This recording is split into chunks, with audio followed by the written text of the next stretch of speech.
He lost everything in divorce. Then a 1937 Cadillac revealed its shocking secret. He thought his life was over. The papers had been signed, the house divided, the silence echoing louder than any argument he had ever known.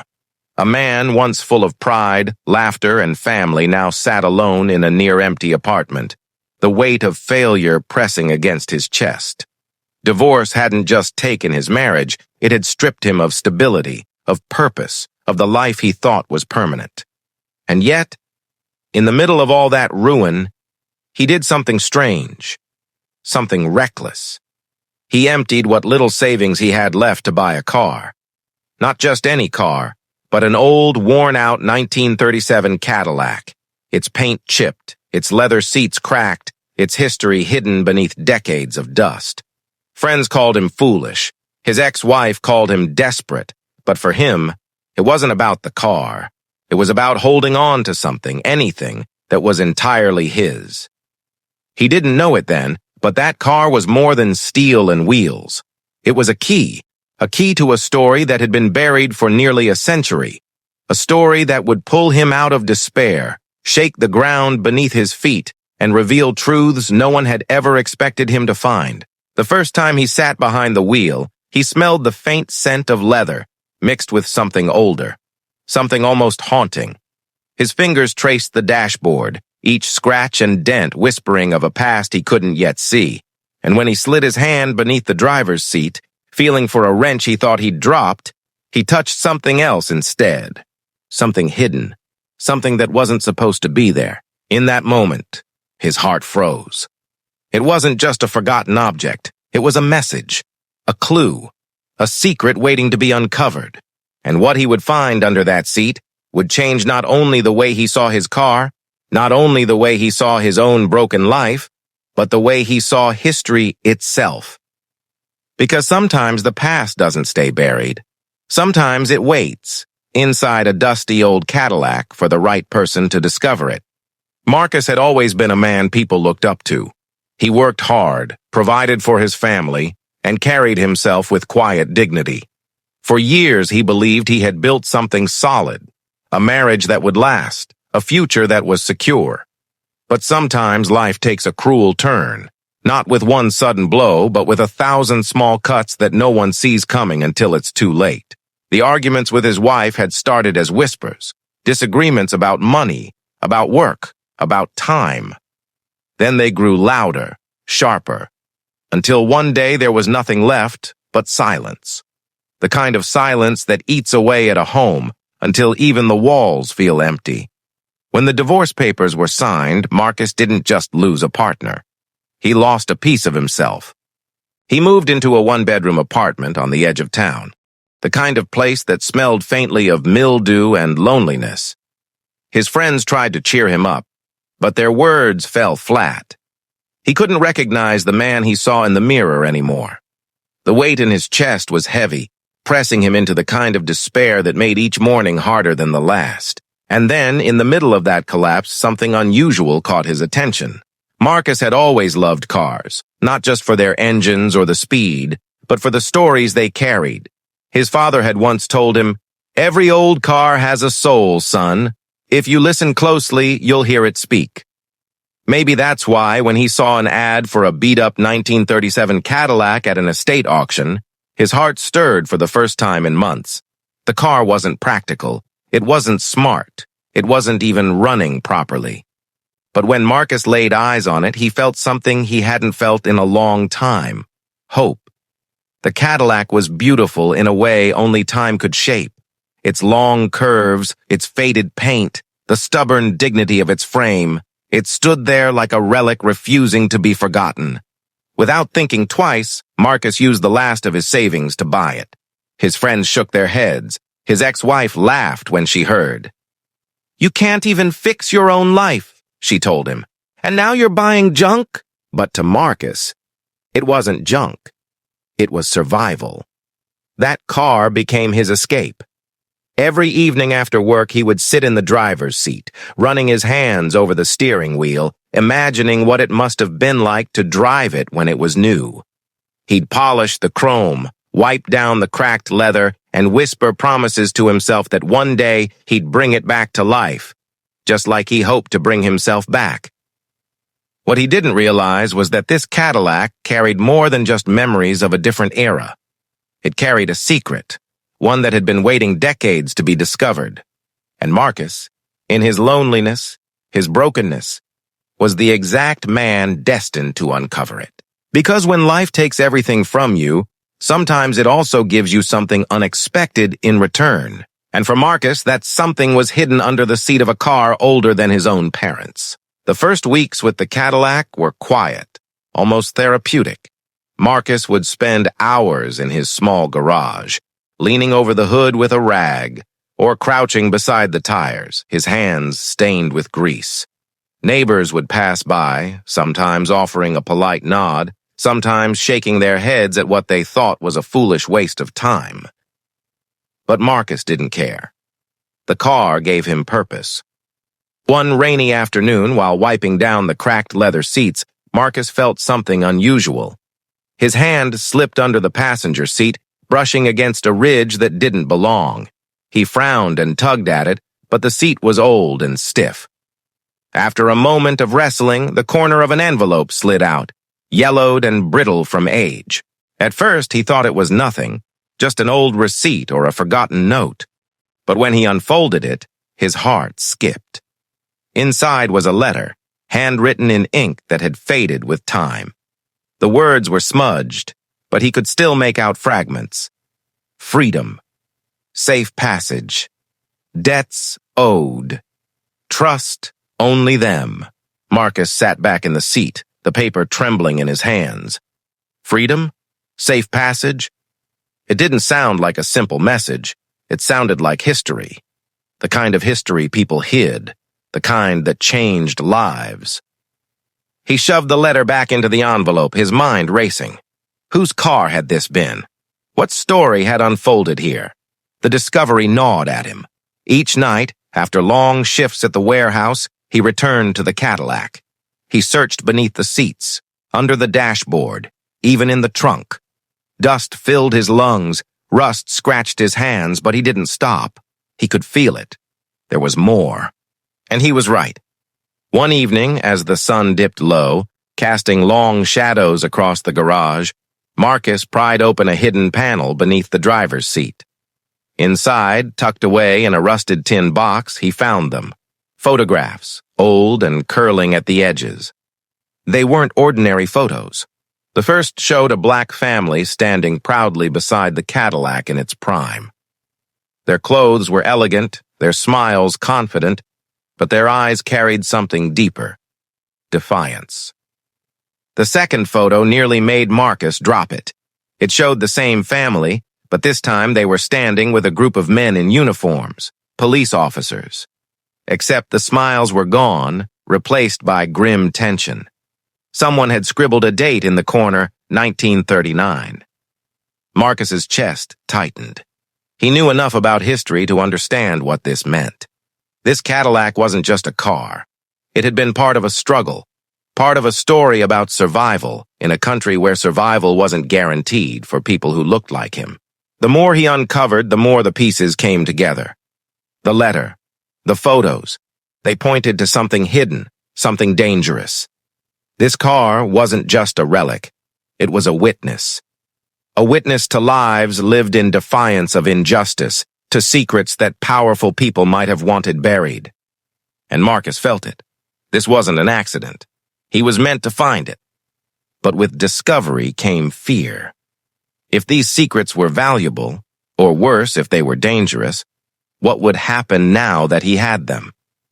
One night, as Marcus sat in the Cadillac with the box of photos spread across the seat, he thought he heard something outside. A footstep, the creak of gravel. His chest tightened.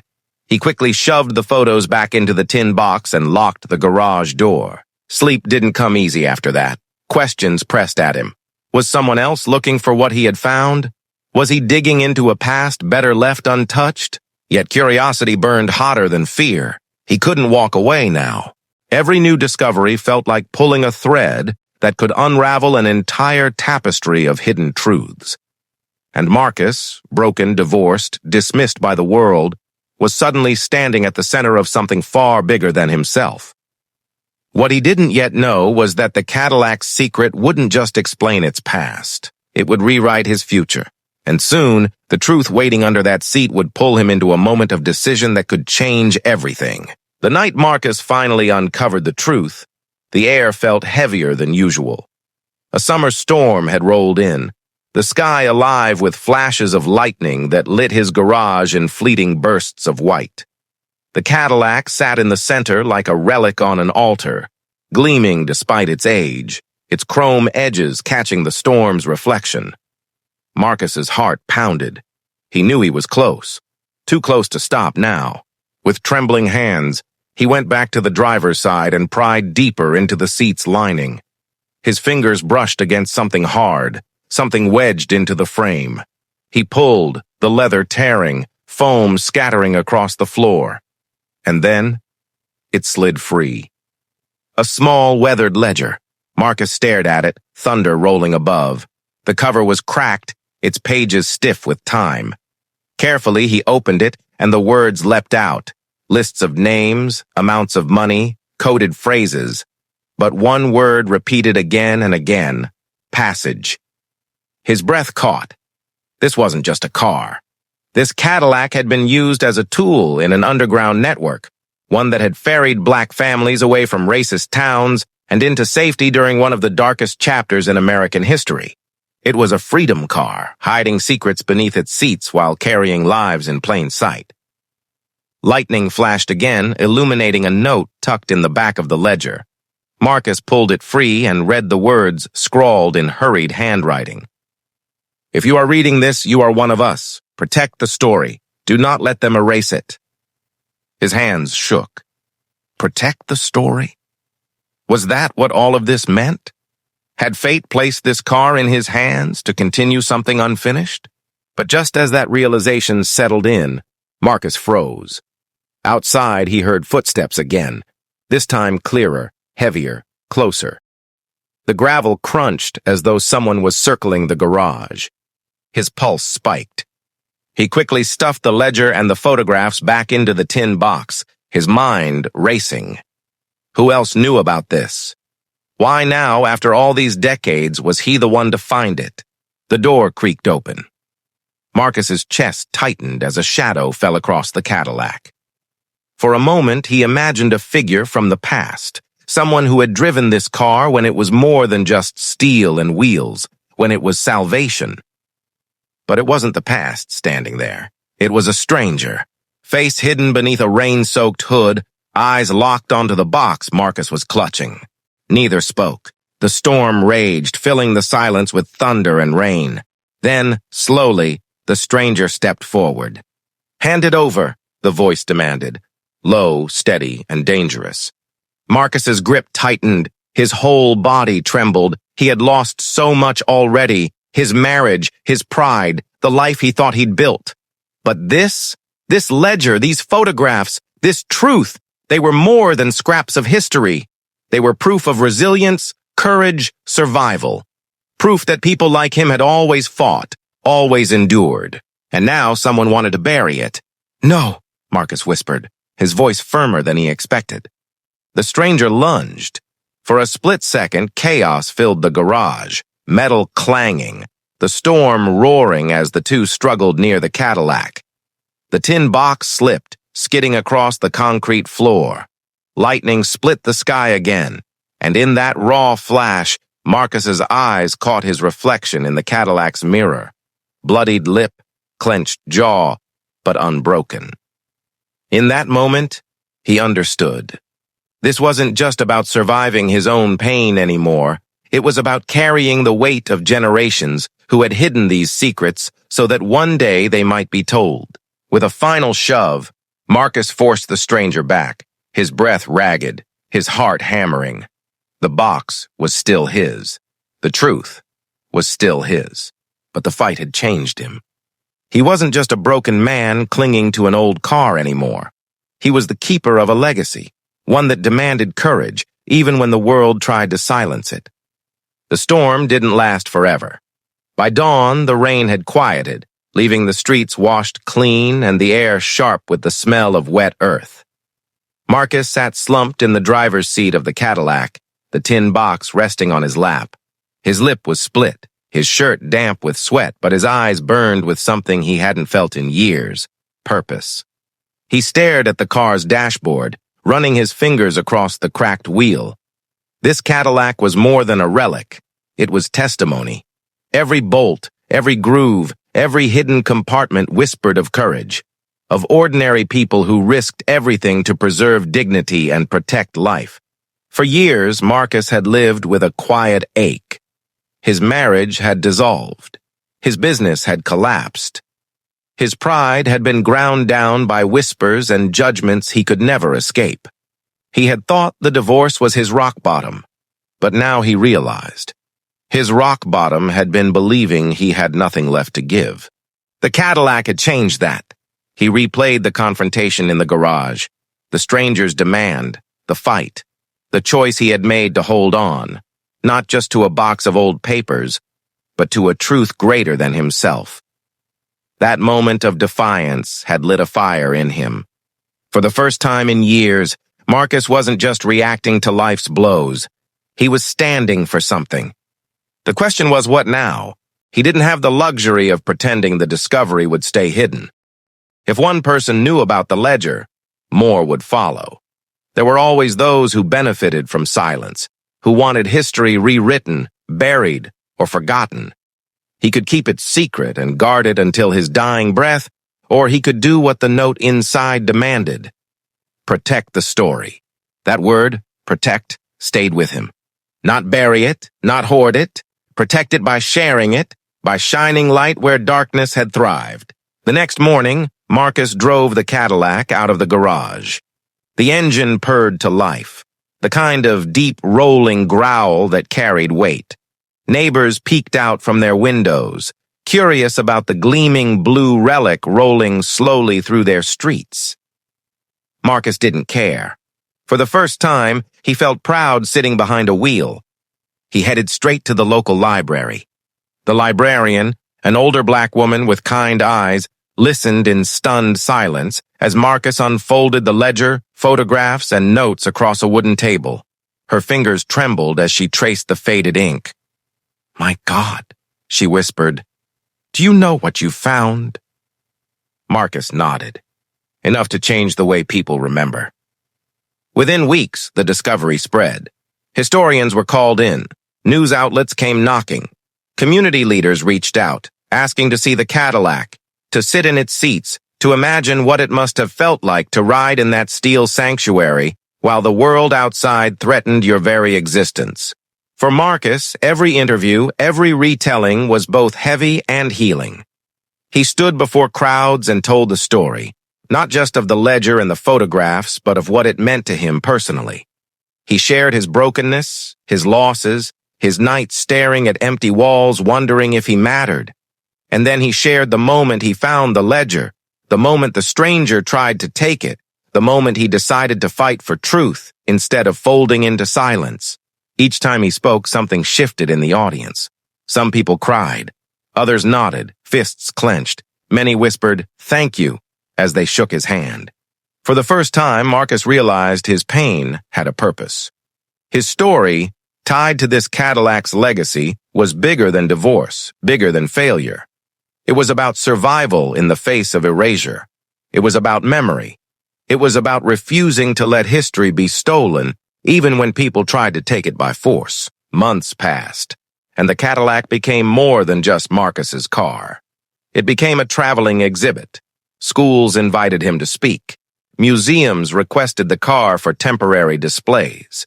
Young people who had never seen a 1937 Cadillac before sat in its back seat and listened to Marcus's voice tremble with emotion as he explained. This wasn't just a car. It was freedom disguised as ordinary. It carried the weight of lives, the hope of families, the proof that even when the world tried to crush us, we found ways to move forward. And every time he said those words, he felt a piece of his own brokenness mend. But not everyone celebrated. There were letters, calls, online comments dripping with hate. People accused him of lying, of fabricating history, of stirring up wounds that should be left to heal. Some threatened him, just like the stranger in the garage. Marcus never forgot that night. The storm, the fight, the look in the stranger's eyes. But instead of fear, he carried something else now. Conviction. He would not be silenced. Because he finally understood. His role wasn't just to keep the ledger safe. It was to keep the story alive. Years later, when people spoke Marcus's name, they no longer remembered him as the man whose marriage had crumbled or whose business had failed. They remembered him as the man who uncovered a hidden legacy, who protected it, who gave it back to the world when the world needed it most. And on quiet nights, when he sat alone in the Cadillac's front seat, he would run his hand along the wheel and whisper to those who had hidden the ledger decades before. "I kept my promise. They'll never erase you." The Cadillac was no longer just steel and leather. It was memory made permanent. It was proof that sometimes, when life strips you of everything you thought you were, it gives you something greater, the chance to carry forward a story that refuses to die. The question now wasn't whether Marcus had value. It was whether we, listening to his story, would carry the same courage forward. Because history wasn't just his responsibility, it was ours.